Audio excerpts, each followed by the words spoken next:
নেতৃত্ব দেওয়ার জন্য শেখ মুজিব নিজেও কিন্তু কখনো প্রস্তুতি নেয় নাই, তার দলকেও কোনো প্রস্তুতি কিন্তু সে নামাতে পারেনি বা নেয় নাই। এরকম কোনো কথা আজ পর্যন্ত আমরা শুনিনি, এরকম কোনো প্রমাণ নাই। বরং আমরা এখানে দাঁড়িয়ে আজ প্রমাণ করব যে আওয়ামী লীগ যে মুক্তিযুদ্ধ সময়কালীন একটি দল, কিন্তু মুক্তিযুদ্ধের পক্ষের যে দল না, সেটিও আমরা আগামী 5 মিনিটের মধ্যে ইনশাল্লাহ প্রমাণ করব দেশবাসীর সামনে ঐতিহাসিক তথ্যের ভিত্তিতে।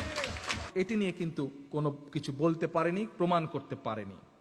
আওয়ামী লীগের সাবেক পরিকল্পনা মন্ত্রী এ কে খন্দকার, যাকে আওয়ামী লীগ এখন কে কে খন্দকার বলে তাচ্ছিল্য করে, এ কে খন্দকার সাম্প্রতিককালে প্রকাশিত তার ৭১-এর ভিতরে বাইরে বইতে লেখেন, নেতৃবৃন্দ সবাই খেয়াল করে দয়া করে কথাগুলো, বিশেষ করে শব্দগুলো শুনবেন, কোনো পূর্ব প্রস্তুতি ছিল না। আরো লেখেন, শেখ মুজিব ৭ই মার্চের ভাষণ শেষ করেছিলেন জয় পাকিস্তান বলে। নেতৃবৃন্দ, আওয়ামী লীগের একটি পোস্টার আপনাদেরকে আমি দেখিয়েছি, এবং এই যে খন্দকার সাহেবের কথাটি যে কত সঠিক এবং কত সত্য, সেই পোস্টার আজ তা প্রমাণ করে দেয়। প্রথম প্রকাশনী মুক্তিযুদ্ধের, আচ্ছা আমরা বোধহয় একটা ভিডিও মিস করে গেছি না, একটা অডিও মিস করে গেছি। নেতৃবৃন্দ, আপনাদেরকে একটু পিছনে আমি এখন নিয়ে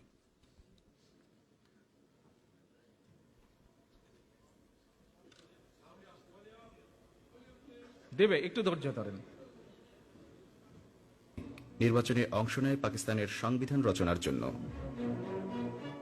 নারায়ণগঞ্জ সহ সারা দেশে আওয়ামী লীগের নির্বাচনী বক্তব্য ও ম্যানিফেস্টো ছিল পাকিস্তানের জাতীয় সংহতির পক্ষে, পাকিস্তানের অখণ্ডতার পক্ষে। ৭০-এর নির্বাচনে আওয়ামী লীগের ম্যানিফেস্টো বা নির্বাচনী প্রচারণায় বাংলাদেশের স্বাধীনতা নিয়ে একটি শব্দ পর্যন্ত ছিল না। উল্টো শেখ মুজিব রেডিওতে দেয়া নির্বাচনী বক্তব্যে পাকিস্তান জিন্দাবাদ বলে তার বক্তব্য শেষ করেছিলেন। মুজিব শেষ পর্যন্ত এই পাকিস্তান জিন্দাবাদকে রক্ষা করতেই কাজ করে গেছেন, এবং প্রমাণ আপনারা দেখুন। প্রথমেই আমরা শুনে নেই রেডিও পাকিস্তানে দেয়া শেখ মুজিবের ভাষণটির কিছু অংশ।